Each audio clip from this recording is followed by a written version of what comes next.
Personne ne croyait cela possible. L'artillerie n'est pas faite pour ce que les États-Unis viennent d'accomplir, mais l'Amérique l'a réussi. Un sous-marin iranien est détruit. Ce n'est pas dû à des charges sous-marines ou des torpilles. C'est parce que les États-Unis ont réussi l'impossible en utilisant des missiles conçus pour détruire des cibles fixes au sol, afin de détruire un atout naval censé être si caché qu'il est presque impossible à atteindre, même avec des armes conçues liées à cet effet. C'était le tir impossible. Un sous-marin iranien, croyant être en sécurité, sombre maintenant dans les profondeurs d'une façon imprévue. C'est selon The War Zone, ou TWZ, qui affirme que les États-Unis utilisent le système de missiles tactiques de l'armée, ou ATACMS, pour lancer des missiles balistiques à courte portée contre les actifs navals iraniens. Des navires ont été coulés par l'Amérique en utilisant de façon inventive un missile non prévu pour attaquer des navires de guerre. Mais la frappe principale n'était jamais censée avoir lieu. Un missile incapable de toucher des cibles mobiles a détruit un sous-marin iranien. Nous expliquerons plus tard ce que les États-Unis ont frappé, et pourquoi c'est important. Mais d'abord, répondons à la question immédiate. Comment ? L'ATACMS n'a jamais été conçu pour ce qu'il vient d'accomplir. C'est un missile impressionnant, capable de transporter une ogive à fragmentation explosive pesant jusqu'à 500 livres et avec une portée maximale de 300 km, soit 186 miles. L'ATACMS est un missile balistique qui frappe vite et fort. Il peut être lancé depuis le HIMARS, ou les plateformes d'artillerie Multiple Launch Rocket System M270. Comme le souligne Missile Threat, il s'agit d'un missile mobile grâce à ces plateformes. Non pas que les États-Unis auraient sérieusement tiré profit de cette mobilité, d'autant qu'ils n'ont pas de troupes au sol en Iran. Il y a de fortes chances que l'ATACMS ayant détruit le sous-marin ait été tirée depuis une base américaine, située sur un territoire allié près de l'Iran. Les États-Unis ont des bases au Koweït, au Qatar, à Bahreïn et aux Émirats arabes unis, tous situés le long du golfe Persique et capables, probablement, de frapper jusqu'à la côte ouest de l'Iran. La mobilité importe moins quand les États-Unis ont tant d'options de frappe, mais un facteur aurait dû empêcher l'ATACMS de détruire un sous-marin. Lockheed Martin explique. Le système de missiles tactiques de l'armée, ATACMS, est une arme d'artillerie conventionnelle, surface, capable de frapper des cibles bien au-delà de la portée des canons, roquettes et autres missiles actuellement utilisés par l'armée, déclare le fabricant de l'ATACMS. Surface, pas surface-mer. L'ATACMS est à peu près aussi éloigné d'un missile anti-navire ou anti-sous-marin qu'on puisse l'imaginer. Et pourtant, les États-Unis ont trouvé un moyen de transformer leur puissant missile balistique à courte portée en un neutralisateur d'atout naval. Le général Dan Kane, président des chefs d'état-major interarmés de l'US Air Force, l'a bien précisé lors d'une conférence de presse au Pentagone, où il a expliqué comment les États-Unis utilisent leur artillerie pour accomplir l'impossible. En seulement 13 jours depuis le début de cette opération, nos forces d'artillerie ont marqué l'histoire. Ils ont tiré les premiers missiles de frappe de précision jamais utilisés au combat, frappant loin, en territoire ennemi, a proclamé Kane, avant d'ajouter qu'ils ont utilisé les ATACMS de l'armée pour couler plusieurs navires, dont un sous-marin. Ils ont accompli cela avec la précision et la détermination issues d'un entraînement intensif et d'une grande confiance mutuelle ainsi qu'envers leur système d'armes. C'est une confirmation qui vient directement de la source. Kane ne nous a pas précisé quel type de sous-marin les États-Unis ont détruit avec des ATACMS. Nous avons quelques idées à ce sujet que nous aborderons bientôt. Mais ce que nous voyons à présent, c'est que les États-Unis ont une telle supériorité sur la marine iranienne qu'ils peuvent utiliser presque n'importe quelle arme de leur choix pour détruire des sous-marins et des navires de guerre qui, ils le savent, ne peuvent rivaliser avec la force qu'ils ont déployée au Moyen-Orient. La marine iranienne est déjà anéantie. Radio Free Europe. Radio Liberty rapporte que l'armée américaine a déclaré le 11 mars avoir déjà coulé environ 60 navires iraniens. Il y a notamment 2 frégates de classe Moj. Les États-Unis ont aussi frappé les vedettes rapides iraniennes utilisées pour attaquer des navires marchands dans le détroit d'Ormuz, éliminant ainsi des centaines de ces bateaux. Nous assistons ici à la destruction totale de la marine iranienne. Les États-Unis ont détruit la capacité de l'Iran à générer une puissance de combat naval grâce à une campagne en 4 phases, éliminant ses menaces maritimes. La première étape fut l'accumulation de la puissance navale américaine, avec le déploiement de plusieurs navires, dont des porte-avions, autour de l'Iran durant les 60 jours avant l'opération Epic Fury. Cette phase a aussi permis aux États-Unis de déployer leur logistique et leurs services d'information pour collecter des renseignements sur les cibles iraniennes. La phase suivante a ciblé les défenses aériennes, l'armée de l'air et la marine iranienne, cette dernière visant les navires que l'Iran aurait pu utiliser pour riposter immédiatement à l'offensive américaine initiale. Les frappes de suivi ont constitué la phase suivante, alors que les États-Unis détruisaient des quais, des ports et des dépôts de munitions, privant ainsi ce qui restait de la marine iranienne de points de lancement, de ports sûrs et de capacités de réapprovisionnement. Enfin, les frappes soutenues ont eu lieu, dont l'élimination par les États-Unis, à leur discrétion, des ressources navales iraniennes échouées. Le sous-marin iranien a été détruit lors de la 3e ou 4e phase. Voici le résultat. La marine américaine domine les eaux autour de l'Iran, sauf dans le détroit d'Ormuz. Sa domination est telle qu'elle réussit des tirs réputés impossibles contre des sous-marins, pourtant non visés par des missiles balistiques prévus pour des cibles terrestres.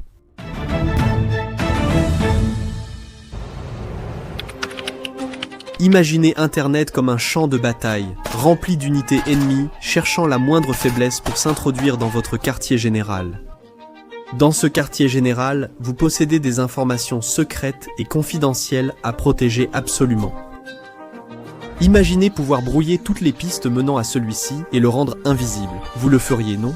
Nous aimerions remercier notre sponsor Surfshark, dont le VPN garde vos informations en ligne privée et protégée contre les hackers et les acteurs malveillants. Lorsque vous naviguez sur un réseau public, il est très facile d'accéder directement à vos informations, comme les numéros de carte de crédit, les données confidentielles ou les informations personnelles. Surfshark VPN empêche cela de se produire et protège, ainsi que chiffre vos données personnelles en ligne. En plus de sécuriser votre navigation, Surfshark VPN permet d'accéder à des sites et services de streaming autrement bloqués par des restrictions géographiques. Et vous n'avez besoin d'installer qu'un seul abonnement sur tous vos appareils, sans aucune limite, pour commencer à naviguer en toute sécurité dès aujourd'hui. Allez sur Surfshark.com/discount et bénéficiez d'une garantie de 30 jours sans risque ou utilisez le code DISCOUNT lors du paiement pour obtenir 4 mois supplémentaires de Surfshark VPN. Quelques minutes sur les raisons pour lesquelles ce tir était si impossible. La question de savoir quel sous-marin précisément les États-Unis ont touché reste sans réponse, et Kane n'a apporté aucun éclaircissement. Nous connaissons en grande partie les sous-marins possédés par l'Iran. En septembre 2025, la Nuclear Threat Initiative a indiqué que la marine iranienne dispose d'une force sous-marine pouvant atteindre 30 navires. Cela semble impressionnant à première vue, mais ça l'est nettement moins quand on réalise que 24 de ces navires sont en réalité des mini-sous-marins. Ces armes restent très dangereuses entre de bonnes mains, mais ne constituent pas une menace sérieuse pour la marine américaine, n'étant pas de vrais sous-marins. Parmi la demi-douzaine restante, tous sont des sous-marins diesel électriques, moins avancés que les sous-marins nucléaires modernes utilisés par des pays comme les États-Unis. Parmi les sous-marins plus grands, 3 sont des navires de classe Tarek, qui sont en réalité simplement des sous-marins russes de classe Kilo reconvertis. Ils peuvent atteindre une vitesse de 17 nœuds en plongée et sont équipés de tubes de 533 mm pour les torpilles, ainsi que de capacités de pose de mines. Les 3 autres sont des sous-marins de classe Fatih, entrés en service en février 2019 et avril 2023. Leur vitesse maximale varie de 14 à 23 nœuds, avec des capacités d'armement comparables à la classe Tariq. L'Iran serait également en train de construire la classe de sous-marins Bessat, qui serait équipée de missiles surface-air. Cependant, ceux-ci n'ont pas encore vu le jour, ni les profondeurs de l'océan, donc nous pouvons les exclure de la liste des cibles frappées par les États-Unis. C'est tout de même une flotte de sous-marins respectable. Pas vraiment crainte, mais respectée, du moins comparée à d'autres nations possédant de grandes flottes. L'Iran a aussi travaillé sur tous ces sous-marins dans le but de les équiper de systèmes de propulsion anaérobie, ce qui aurait augmenté leur endurance et leur dangerosité dans le golfe Persique. Donc, les États-Unis ont dû s'occuper des sous-marins, et nous expliquerons pourquoi bientôt. Mais la question reste, lequel de ces types de sous-marins les États-Unis ont-ils détruit avec leur attaque AMS ? Nous y répondrons dans un instant, mais d'abord, rappel, vous regardez The Military Show. Et c'est le moment idéal pour vous abonner si ce n'est pas déjà fait. 2 candidats sont désormais évoqués comme cible des missiles balistiques sol-sol américains. Le premier est un sous-marin de classe Ghadir, l'un des mini-sous-marins qui composent l'essentiel de la flotte sous-marine iranienne. Équipés de 2 tubes lance-torpilles de 533 mm, ces sous-marins peuvent être dangereux, et nous savons qu'au moins l'un d'entre eux a été détruit par les États-Unis. Cependant, nous pouvons immédiatement l'écarter de la liste. TWZ rapporte que le commandement central américain, ou CENTCOM, a effectivement rendu publique la frappe contre ce qui semble être un mini-sous-marin de classe Ghadir. Cependant, cette frappe a utilisé des missiles AGM-114 Hellfire alors que le sous-marin était au port, et non les attaques MS qui ont ciblé le sous-marin recherché. Nous obtenons plutôt un indice via une allocution vidéo du 5 mars du chef du CENTCOM, l'amiral Brad Cooper. Selon Cooper, le sous-marin iranien le plus opérationnel a maintenant un trou sur le côté. Notez que Cooper n'a pas parlé de mini-sous-marin, donc nous savons qu'il s'agissait soit d'un sous-marin de classe Fatih, soit de classe Tariq. Il est très probable que Cooper parle de ce dernier. Comment le savons-nous ?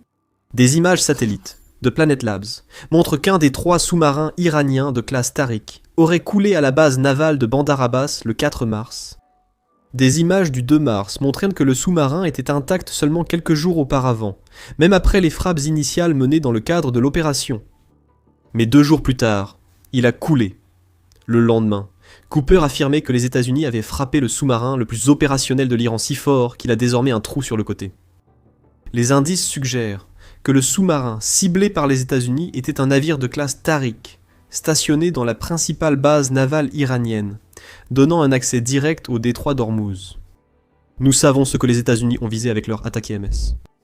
Il est logique qu'il s'agisse d'un sous-marin de taille normale, frappé par les missiles balistiques sol-sol américains, plutôt que d'un mini-sous-marin plus petit et mobile. Mais nous n'avons pas encore expliqué comment les États-Unis ont réalisé ce tir impossible. Rappelez-vous, les sous-marins sont censés être difficiles à atteindre, même avec des armes conçues pour eux. Un sous-marin immergé est presque invisible depuis la surface, notamment pour les satellites américains, avant une frappe d'attaque MSE. Certes, les sous-marins iraniens fonctionnent tous au diesel, ce qui les rend plus bruyants que les sous-marins nucléaires et plus faciles à détecter au sonar. Mais ces sonars nécessitent une installation sur des navires ou sous-marins, et les bâtiments chasseurs de sous-marins disposent généralement de torpilles et de missiles sous-marins, évitant ainsi aux États-Unis de lancer des attaques MS contre le sous-marin iranien. Que s'est-il passé ? Certains spectateurs l'ont peut-être déjà compris. Si le sous-marin de classe Tariq à Bandar Abbas a bien été frappé par les États-Unis avec des attaques MS, ils ont pu réussir cette frappe impossible parce que le régime iranien a été assez stupide pour le laisser amarré à portée de l'artillerie américaine. Ce port peut être frappé depuis les bases américaines au Qatar et aux Émirats arabes unis. Pourtant, la marine iranienne y a laissé un de ses rares grands sous-marins opérationnels. Appelez cela de la confiance excessive, appelez cela de la stupidité. Mais quoi que vous en pensiez, c'est une énorme erreur stratégique de la part de l'Iran. Cela montre aux États-Unis l'efficacité de l'opération Epic Fury pour paralyser le commandement militaire iranien, ainsi que les centres de commandement et de contrôle censés ordonner la sortie du sous-marin endommagé de Bandar Abbas. L'Iran a offert aux États-Unis la cible fixe idéale pour les attaques MS. Les États-Unis ont remercié et tiré leurs missiles sur un navire qui n'aurait jamais dû être exposé aux attaques MS. Il s'agissait d'un sous-marin. Un navire fait pour rester caché sous l'eau, pourtant l'Iran l'a laissé visible dans un port accessible aux États-Unis et à leurs armes. Même sans bases militaires étrangères impliquées, l'Iran devait savoir que la supériorité aérienne américaine permettait d'envoyer un chasseur ou bombardier attaquer Bandar Abbas. Les États-Unis avaient de nombreuses options, mais ont choisi la plus audacieuse pour réussir une élimination normalement impossible. Bien joué, régime iranien. Voilà ce qu'on appelle de l'incompétence stratégique. On a pu croire que les États-Unis ont coulé le sous-marin iranien juste parce qu'ils le pouvaient. Mais ce n'est pas vrai. Les sous-marins doivent rester des cibles pour les États-Unis, qui gagneraient à éliminer la menace sous-marine iranienne, au-delà de l'humiliation subie par le régime iranien affaibli pour avoir permis cette attaque. La principale raison est simple. Les États-Unis ont détruit un navire poseur de mines. Nous vous avons dit plus tôt que les sous-marins de classe Tarak peuvent poser des mines, et c'est quelque chose que l'Iran menace de faire dans le détroit d'Ormuz pendant une grande partie de l'opération Epic Fury. Les États-Unis ont tout fait pour empêcher cette possibilité. Le 11 mars, la CBC du Canada rapportait que les États-Unis avaient déjà affirmé avoir éliminé 16 navires poseurs de mines iraniens la veille, ce qui montre clairement que les États-Unis doivent garder le détroit d'Ormuz à l'abri de ces armes sous-marines très dangereuses. C'est logique. L'Iran menace de rendre cette route, qui voit passer 20% du pétrole mondial, si impraticable que le prix du baril pourrait atteindre $200. Au moins 17 navires marchands ont déjà été touchés dans le détroit d'Ormuz, selon le New York Times. Donc, ajouter des mines à l'équation sera un problème majeur à l'échelle économique mondiale. Le fait que ces mines soient posées par un sous-marin pouvant traverser le détroit discrètement serait un problème encore plus grave. Ainsi, la destruction du sous-marin de classe Tariq à Bandar Abbas sert un objectif très pratique dans ce contexte précis. En parlant des navires marchands, la destruction des sous-marins iraniens, et on peut inclure le mini-sous-marin que les États-Unis ont détruit, signifie aussi que ces bâtiments ne peuvent plus représenter une menace directe pour les navires qui transitent par le détroit d'Ormuz. Les navires marchands n'ont pas le matériel pour détecter les sous-marins sous eux. En plus des mines, les sous-marins iraniens transportent des torpilles pouvant viser les navires traversant le détroit que l'Iran tente de bloquer. On ne peut pas dire que cela dépasserait les capacités de l'Iran. L'Iran a déjà montré sa volonté d'attaquer directement ces navires et a plusieurs fois déclaré le détroit fermé. Seuls quelques navires, exploités par des pays comme la Chine, le Pakistan et l'Inde, ont été autorisés à passer, selon Al Jazeera. Pour beaucoup, le détroit d'Ormuz est fermé, et les sous-marins iraniens possèdent des armes capables d'effrayer les capitaines de navires marchands, au point qu'ils n'oseraient pas traverser, même escortés par des navires de guerre ou des moyens aériens.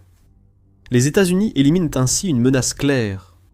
Si le sous-marin iranien le plus opérationnel a un trou sur le flanc, il ne peut pas menacer les navires marchands. Il ne peut pas non plus faire quoi que ce soit pour nuire aux navires de guerre américains. Rappelez-vous que les États-Unis disposent de plusieurs porte-avions et autres navires de guerre dans le golfe Persique. Le magazine The National Interest a déjà affirmé que les sous-marins iraniens, Ghadir, pouvaient s'approcher discrètement d'un porte-avions et lancer des attaques avec des torpilles ou des missiles anti-navires. Forbes nuance cette affirmation dans un article du 27 février, en précisant que l'Iran n'a pas la puissance de feu pour couler un super porte-avions américain. Cependant, un sous-marin iranien pourrait causer des dégâts, et la victoire de propagande qui en découlerait affaiblirait les affirmations américaines sur la destruction de la marine iranienne. Le détroit d'Ormuz est la priorité pour contrer la force sous-marine iranienne. Mais protéger les navires de guerre qui sont essentiels à la capacité de l'Amérique de poursuivre des attaques contre le territoire iranien est un petit bonus appréciable. Et enfin, imaginez ce qui se passe si l'Iran tente de réparer ses sous-marins endommagés. Ces réparations exigeraient que l'Iran stationne un sous-marin endommagé dans une base suffisamment grande pour accueillir le navire et disposant des installations nécessaires pour effectuer ces réparations. L'entretien de base d'un sous-marin est déjà très coûteux. Alors réparer un sous-marin avec un trou sur le côté ne sera sans doute pas prioritaire pour un régime confronté à une crise nationale. Réparer un sous-marin ne fait que recréer le problème initial qui a plongé l'Iran dans ce chaos. Ce sous-marin doit rester à l'arrêt dans une base navale et ne peut pas être immergé lors de réparations. Les États-Unis pourraient encore choisir comment frapper une cible fixe, ce qui signifie qu'on pourrait voir d'autres tirs impossibles si l'Iran tente des réparations. Tu sais ce qui va vraiment déranger le régime iranien? Alors que ces sous-marins coulent à cause des États-Unis qui réussissent des tirs mortels avec des armes censées ne pas toucher les sous-marins, les États-Unis et leurs propres sous-marins montrant à l'Iran comment cela devrait être fait. Le 4 mars, le secrétaire américain à la guerre, Pete Hegseth, a confirmé qu'un sous-marin américain avait coulé un navire de guerre iranien quelque part dans l'océan Indien. Ce navire, que Hegseth disait mort silencieusement, a ensuite été confirmé comme étant l'Iris Dana. L'attaque du sous-marin américain a tué au moins 84 membres d'équipage, privant la marine iranienne de personnel qualifié et d'un autre navire. Si ce n'est pas la démonstration parfaite de la disparité entre les États-Unis et l'Iran lors de l'opération Epic Fury, alors nous ne savons pas ce que c'est. Les sous-marins américains, naviguant à des milliers de kilomètres de chez eux, détruisent les navires de guerre iraniens, tandis que les sous-marins iraniens ne peuvent même pas quitter le port avant d'être neutralisés par des tirs impossibles provenant d'armes qui n'ont jamais été conçues pour détruire des navires. C'est la domination américaine. Ainsi se déroule la guerre depuis le début de l'opération Epic Fury. Nous expliquons comment les États-Unis ont géré ce qui devrait être une menace sous-marine dans cette vidéo. Les États-Unis sont aussi passés de la lutte contre les menaces sous-marines à la destruction de bunkers souterrains.